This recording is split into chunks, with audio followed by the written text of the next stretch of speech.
सरस्वती व्यासं ततो जयमुदीरये। मूकं करोति वाचालं पंगुलंघयते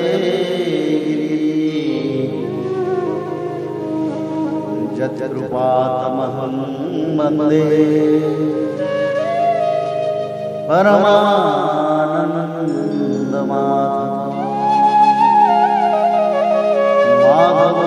माधवो वाक्यं माधवो हरि परन्ते साधवा नित्यं सकलकार्येषु मां।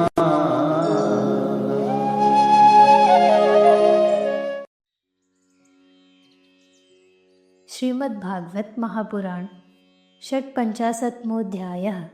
सैमंतक मणि की कथा। जामवंती और सत्यभामा के साथ श्री कृष्ण का विवाह। श्री सुखदेव जी कहते हैं, परीक्षित, सत्राजित ने भगवान श्री कृष्ण को झूठा कलंक लगाया था। फिर उस अपराध का मार्जन करने के लिए उसने स्वयं सैमंतक मणि सहित अपनी कन्या सत्यभामा भगवान श्री कृष्ण को सौंप दी। राजा परीक्षित ने पूछा, भगवान, सत्राजीत ने भगवान श्री कृष्ण का क्या अपराध किया था? उसे सैमंतक मणि कहाँ से मिले और उसने अपनी कन्या उन्हें क्यों दी? श्री सुखदेव जी ने कहा, परीक्षित, सत्राजीत भगवान सूर्य का बहुत बड़ा भक्त था। वे उसकी भक्ति से प्रसन्न होकर उसके बहुत बड़े मित्र बन गए थे। सूर्य भगवान ने ही प्रसन्न होकर उसे बड़े प्रेम से सैमंतक मणि दी थी। सत्राजीत उस मणि को गले में धारण कर ऐसे चमकने लगा मानो स्वयं सूर्य ही हो। परीक्षित, जब सत्राजीत द्वारका में आया तब अत्यंत तेजस्विता के कारण लोग उसे पहचान न सके। दूर से ही उसे देखकर लोगों की आंखें उसके तेज से चौंधिया गई। लोगों ने समझा कि कदाचित स्वयं भगवान सूर्य आ रहे हैं। उन लोगों ने भगवान के पास आकर उन्हें इस बात की सूचना दी। उस समय भगवान श्री कृष्ण चौसर खेल रहे थे।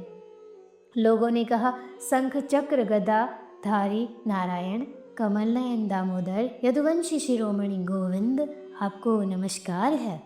जगदीश्वर, देखिए, अपनी चमकीली किरणों से लोगों के नेत्रों को चौंधियाते हुए प्रचंड रश्मि भगवान सूर्य आपका दर्शन करने के लिए आ रहे हैं। प्रभु, सभी श्रेष्ठ देवता त्रिलोकी में आपकी प्राप्ति का मार्ग ढूंढते रहते हैं किंतु उसे पाते नहीं। आज आपको यदुवंश में छिपा हुआ जानकर स्वयं सूर्य नारायण आपका दर्शन करने के लिए आ रहे हैं। श्री सुखदेव जी कहते हैं, परीक्षित, अनजान पुरुषों की यह बात सुनकर कमल नयन भगवान श्री कृष्ण हंसने लगे। उन्होंने कहा, अरे, ये सूर्यदेव नहीं है, यह तो सत्राजीत है जो मणि के कारण इतना चमक रहा है। इसके बाद सत्राजीत अपने समृद्ध घर में चला आया। घर पर उसके शुभागमन के उपलक्ष्य में मंगल उत्सव मनाया जा रहा था। उसने ब्राह्मणों के द्वारा सैमंतक मणि को एक देव मंदिर में स्थापित करा दिया। परीक्षित, वह मणि प्रतिदिन 8 भार सोना दिया करती थी और जहाँ वह पूजित होकर रहती थी वहाँ दुर्भिक्ष, महामारी, ग्रह पीड़ा, सर्प भय, मानसिक और शारीरिक व्यथा तथा मायावियों का उपद्रव आदि कोई भी अशुभ नहीं होता था। एक बार भगवान श्री कृष्ण ने प्रसंगवश कहा, सत्राजीत, तुम अपनी मणि राजा उग्रसेन को दे दो। परंतु वह इतना लोभी था कि भगवान की आज्ञा का उल्लंघन होगा इसका कुछ भी विचार न करके उसे अस्वीकार कर दिया। एक दिन सत्राजीत के भाई प्रसेन ने उस परम प्रकाशमय मणि को अपने गले में धारण कर लिया और फिर वह घोड़े पर सवार होकर शिकार खेलने वन में चला गया। वहाँ एक सिंह ने घोड़े सहित प्रसेन को मार डाला और उस मणि को छीन लिया। वह अभी पर्वत की गुफा में प्रवेश कर ही रहा था कि मणि के लिए ऋक्षराज जाम्बवान ने उसे मार डाला। उन्होंने वह मणि अपनी गुफा में ले जाकर बच्चे को खेलने के लिए दे दी। अपने भाई प्रसेन के न लौटने से उसके भाई सत्राजित को बड़ा दुख हुआ। वह कहने लगा, बहुत संभव है श्री कृष्ण ने ही मेरे भाई को मार डाला हो, क्योंकि वह मणि गले में डालकर वन में गया था। सत्राजित की यह बात सुनकर लोग आपस में कानाफूसी करने लगे। जब भगवान श्री कृष्ण ने यह सुना कि यह कलंक का टीका मेरे ही सिर लगाया गया है, तब वे उसे धो बहाने के उद्देश्य से नगर के कुछ सभ्य पुरुषों को साथ लेकर प्रसेन को ढूंढने के लिए वन में गए। वहाँ खोजते खोजते लोगों ने देखा कि घोर जंगल में सिंह ने प्रसेन को और उसके घोड़े को मार डाला। जब वे लोग सिंह के पैरों का चिन्ह देखते हुए आगे बढ़े, तब उन लोगों ने यह भी देखा कि पर्वत पर एक रीछ ने सिंह को भी मार डाला है। भगवान श्री कृष्ण ने उन सब लोगों को बाहर ही बिठा दिया और अकेले ही घोर अंधकार से भरी हुई भिक्षाराज की भयंकर गुफा में प्रवेश किया। भगवान ने वहां जाकर देखा कि श्रेष्ठ मणि सैमंतक को बच्चों का खिलौना बना दिया गया है। वे उसे हर लेने की इच्छा से बच्चे के पास जा खड़े हुए। उस गुफा में एक अपरिचित मनुष्य को देखकर बच्चे की धाय भयभीत की भांति चिल्ला उठी। उसकी चिल्लाहट सुनकर परम बली भिक्षाराज जाम्बवान क्रोधित होकर वहां दौड़ आए। परीक्षित जाम्बवान उस समय कुपित हो रहे थे। उन्हें भगवान की महिमा, उनके प्रभाव का पता न चला। उन्होंने उन्हें एक साधारण मनुष्य समझ लिया और वे अपने स्वामी भगवान श्री कृष्ण से युद्ध करने लगे।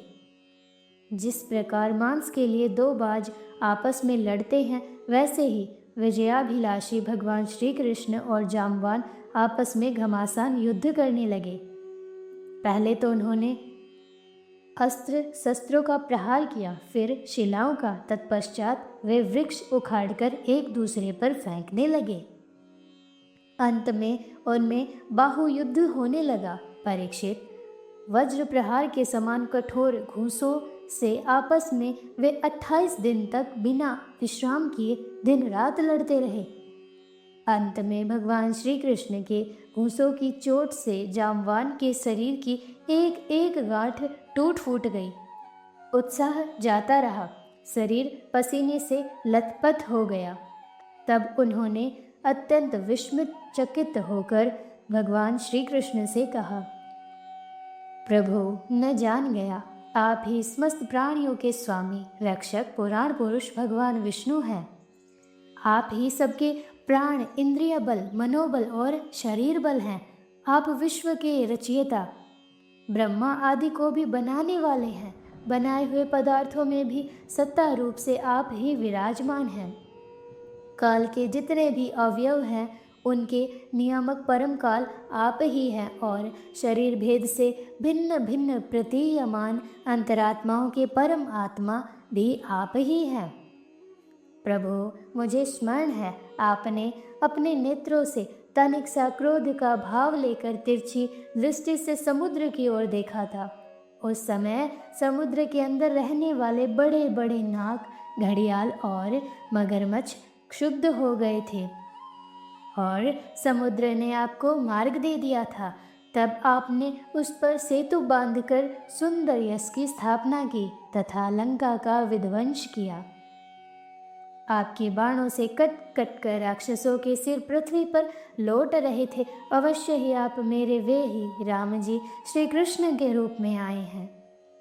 परीक्षित, जब ऋक्षराज जाम्बवान ने भगवान को पहचान लिया, तब कमल नयन श्री कृष्ण ने अपने परम कल्याणकारी शीतल कर कमल को उनके शरीर पर फेर दिया और फिर अहेतु की कृपा से भरकर प्रेम गंभीर वाणी से अपने भक्त जाम्बवान जी से कहा, ऋक्षराज, हम मणि के लिए ही तुम्हारी इस गुफा में आए हैं।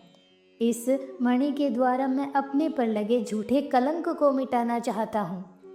भगवान के ऐसा कहने पर जाम्बवान ने बड़े आनंद से उनकी पूजा करने के लिए अपनी कन्या कुमारी जामवंती को मणि के साथ उनके चरणों में समर्पित कर दिया। भगवान श्री कृष्ण जिन लोगों को गुफा के बाहर छोड़ गए थे, उन्होंने 12 दिन तक उनकी प्रतीक्षा की, परंतु जब उन्होंने देखा कि अब तक वे गुफा से नहीं निकले, तब वे अत्यंत दुखी होकर द्वारका को लौट गए। वहाँ जब माता देवकी, रुक्मिणी, वसुदेव जी तथा अन्य संबंधियों और कुटुंबियों को यह मालूम हुआ कि श्री कृष्ण गुफा से नहीं निकले, तब उन्हें बड़ा शोक हुआ। सभी द्वारकावासी अत्यंत दुखी होकर सत्राजीत को भला बुरा कहने लगे और भगवान श्री कृष्ण की प्राप्ति के लिए महामाया दुर्गा देवी की शरण में गए। उनकी उपासना करने लगी। उनकी उपासना से दुर्गा देवी प्रसन्न हुई और उन्होंने आशीर्वाद दिया। उसी समय उनके बीच में मणि और अपनी नववधू जामवंती के साथ सफल मनोरथ होकर श्री कृष्ण सबको प्रसन्न करते हुए प्रकट हो गए। सभी द्वारकावासी भगवान श्री कृष्ण को पत्नी के साथ और गले में मणि धारण किए हुए देखकर परमानंद में मग्न हो गए, मानो कोई मरकर लौट आया हो। तदंतर भगवान ने सत्राजीत को राजसभा में महाराज उग्रसेन के पास बुलवाया और जिस प्रकार मणि प्राप्त हुई थी वह सब कथा सुनाकर उन्होंने वह मणि सत्राजीत को सौंप दी। सत्राजीत अत्यंत लज्जित हो गया। मणि तो उसने ले ली, परंतु उसका मुंह नीचे की ओर लटक गया। अपने अपराध पर उसे बड़ा पश्चाताप हो रहा था। किसी प्रकार वह अपने घर पहुंचा। उसके मन की आंखों के सामने निरंतर अपना अपराध नाचता रहता। बलवान के साथ विरोध करने के कारण वह भयभीत भी हो गया था। अब वह यही सोचता रहता कि मैं अपने अपराध का मार्जन कैसे करूं, मुझ पर भगवान श्री कृष्ण कैसे प्रसन्न हो। मैं ऐसा कौन सा काम करूं जिससे मेरा कल्याण हो और लोग मुझे कोसे नहीं। सचमुच मैं अदूरदर्शी क्षुद्र हूँ। धन के लोभ से मैं बड़ी मूढ़ता का काम कर बैठा। अब मैं रमणियों में रत्न के समान अपनी कन्या सत्यभामा और वह सैमंतक मणि दोनों ही श्री कृष्ण को दे दूं। यह उपाय बहुत अच्छा है। इसी से मेरे अपराध का मार्जन हो सकता है और कोई उपाय नहीं है। सत्राजीत ने अपनी विवेक बुद्धि से ऐसा निश्चय करके स्वयं ही इसके लिए उद्योग किया और अपनी कन्या तथा सैमंतक मणि दोनों ही ले जाकर श्री कृष्ण को अर्पण कर दी। सत्यभामा शील, स्वभाव, सुंदरता, उदारता आदि सद्गुणों से संपन्न थी। बहुत से लोग चाहते थे कि सत्यभामा हमें मिले और उन लोगों ने उन्हें मांगा भी था, परंतु भगवान श्री कृष्ण ने विधि पूर्वक उनका पाणी ग्रहण किया। परीक्षित, भगवान श्री कृष्ण ने सत्राजीत से कहा, हम सैमंतक मणि न लेंगे। आप सूर्य भगवान के भक्त हैं, इसीलिए वह आपके ही पास रहे। हम तो केवल उसके फल के अर्थात उससे निकले हुए सोने के अधिकारी हैं, वही आप हमें दे दिया करें। इति श्रीमद्भागवते महापुराणे पारमहंस्यां संहितायां दशम स्कंधे उत्तरार्धे सैमंतक पाख्यानो 50वां अध्यायः। जय जगन्नाथ।